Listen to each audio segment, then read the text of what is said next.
अरे कोशिश तो कर, हल निकलेगा। आज नहीं तो कल निकलेगा। अर्जुन सा लक्ष्य साध, अरे निशाना तो लगा।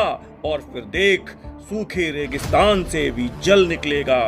और अगर तुझे तेरी किस्मत लगती है बंजर, तो मेहनत से अपने सपने सींच के तो देख, इस बंजर किस्मत से भी सफलता का फल निकलेगा। मेरे प्रिय विद्यार्थियों और दर्शकों, हार्दिक स्वागत है आपका अपने चैनल पाथफाइंडर आईएएस में।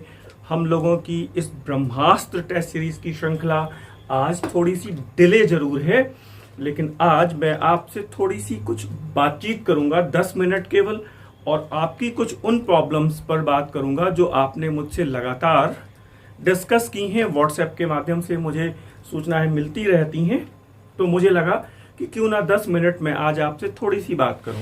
जैसे अक्सर करके छात्रों ने मुझसे एक समस्या ये डिस्कस की है कि सर याद नहीं हो रहा, या फिर पढ़ते समय ध्यान इधर उधर भटक रहा है।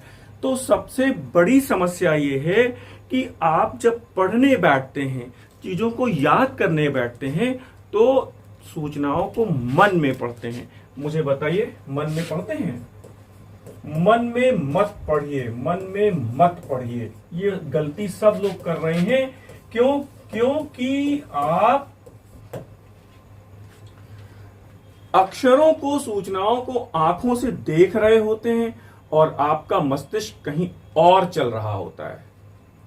तो इसका सबसे बड़ा कारण यह है कि आपका अपने अध्ययन के साथ एकाकार आप नहीं हो पाते हैं, अपनी पढ़ाई के साथ कंसंट्रेट नहीं हो पाते हैं। जो सबसे बड़ी समस्या है, अगर इसको मैं इंग्लिश में बोलूं तो लैक ऑफ कंसंट्रेशन, ये है प्रॉब्लम।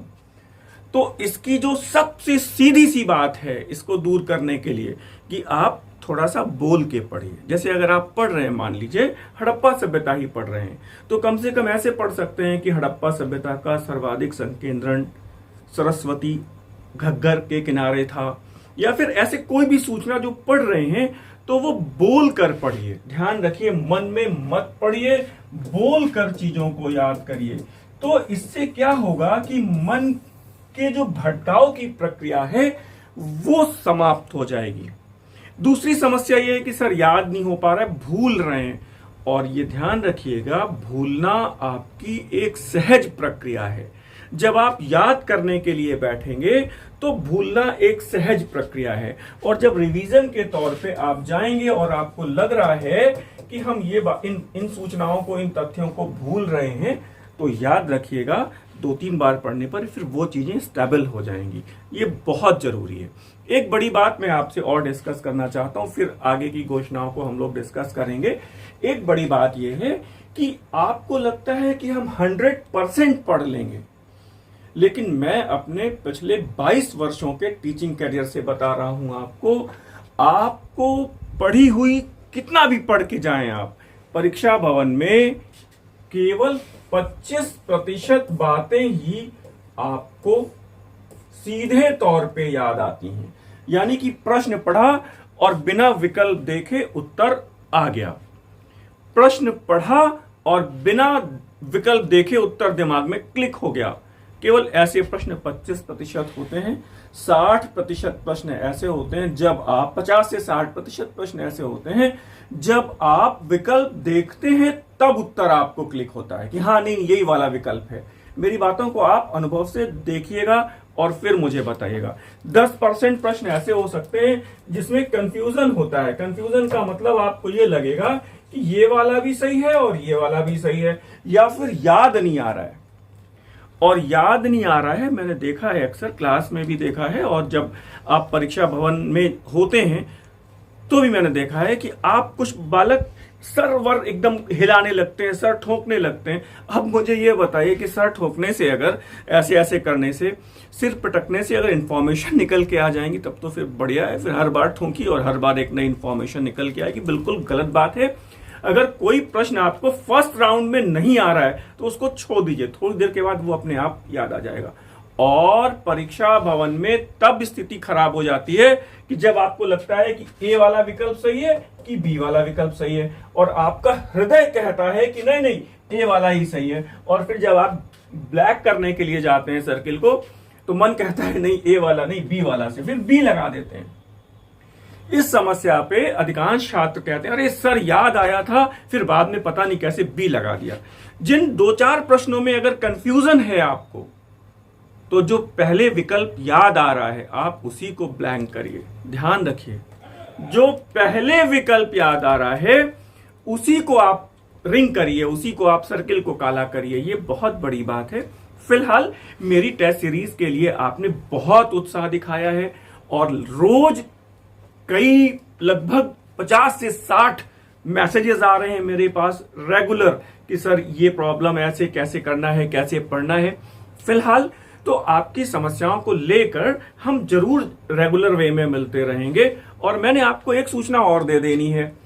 वो सूचना ये है कि मैंने आपके लिए एक test series, online test series launch की है। ऑनलाइन टेस्ट सीरीज हमारी चल रही है 125 प्रश्नों की। एंशिएंट मेडिवल मॉडर्न के बराबर क्वेश्चन होते हैं, 40-42 प्रश्न हर सेगमेंट से होते हैं, और प्रत्येक टॉपिक से प्रश्न होता है। 2-3 प्रश्न हर टॉपिक से होते हैं। आपको जान के थोड़ा आश्चर्य होगा, मैंने लगभग 15,000 प्रश्न पिछले 1.5 साल में हल करवाए हैं, और अभी परीक्षा तक फिर लगभग 12 से 15,000 प्रश्न मैं हल करवा दूंगा। आपको लगता है तो स्क्रीन पर दिए गए नंबरों से आप संपर्क करके मेरी इस ऑनलाइन टेस्ट सीरीज से जुड़ सकते हैं।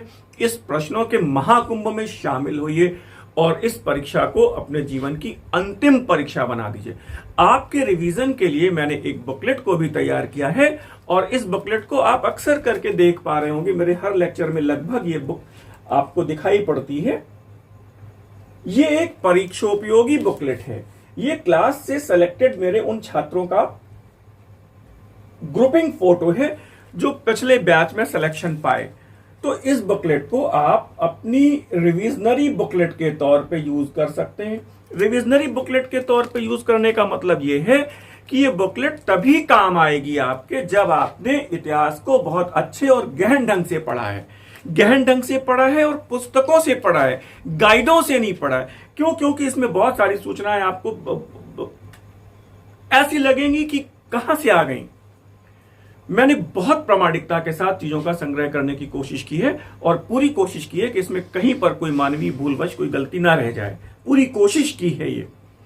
अच्छा, इसके बाद भविष्य में आज की क्लास चूंकि एक सिंपल औपचारिक क्लास है हमारी, और मैं अभी भविष्य की एक योजना की घोषणा कर देता हूं। हम लोग अभी भविष्य में एक टॉपिक वाइज टेस्ट सीरीज भी लॉन्च करने जा रहे हैं। जैसे हर टॉपिक पे 250 से 300 प्रश्न, जैसे आप देख पा रहे होंगे हमारी ये टेस्ट सीरीज प्रागैतिहासिक काल का पेपर आपको दिख रहा होगा। भारतीय इतिहास, कला एवं संस्कृति, आदि मानव एवं प्रागैतिहासिक काल देख पा रहे होंगे आप इसमें। इसके बाद देखिए, जैसे दूसरा पेपर है हम लोगों का, दूसरा पेपर है ये वैदिक काल का है। जैसे इसमें भी लगभग 250 से 300 प्रश्न देख पा रहे हैं आप। जैसे फिर देख लीजिए आगे हम लोगों का ये वैदिक काल का पेपर है। तो हर टॉपिक पे मैं आपको 250-300 प्रश्न लगभग हल करवाने वाला हूं। एकदम सेलेक्टेड सरल प्रश्न नहीं। मेरी टेस्ट सीरीज, अब मैं इसको बड़े विनम्रता से कह रहा हूं, बहुत वैज्ञानिक ढंग से, बहुत टीम वर्क के साथ तैयार की गई है। इसमें कई लोगों ने अपना योगदान दिया है। पूरे टीम वर्क के साथ जब ये फाइनली क्वेश्चंस आते हैं मेरे पास, तो मैं इसको कम से कम 2 बार फिर से चेक करता हूं, और प्रश्नों के तैयार होने के बाद एक बार फिर से उसकी प्रूफ रीडिंग मैं खुद करता हूं। तब ये पेपर्स आपके पास पहुंचते हैं। और आइए आज एक सामान्य ढंग से कुछ प्रश्न मैं आपको हड़प्पा सभ्यता से पूछ लेता हूं। ये देखिए, हाँ ये देखिए, ये हड़प्पा का पेपर है। ये हमारा हड़प्पा का पेपर है, हड़प्पा सभ्यता का ये पेपर आप देख पा रहे होंगे।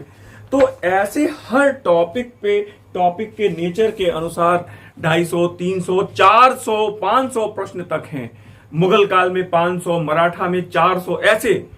तो आप भविष्य में जुड़ सकते हैं। अब जैसे मान लीजिए मैं आपसे कुछ सामान्य से प्रश्न पूछ लेता हूं अपने इस टेस्ट पेपर में, हो सकता है आप जवाब दे पाएं।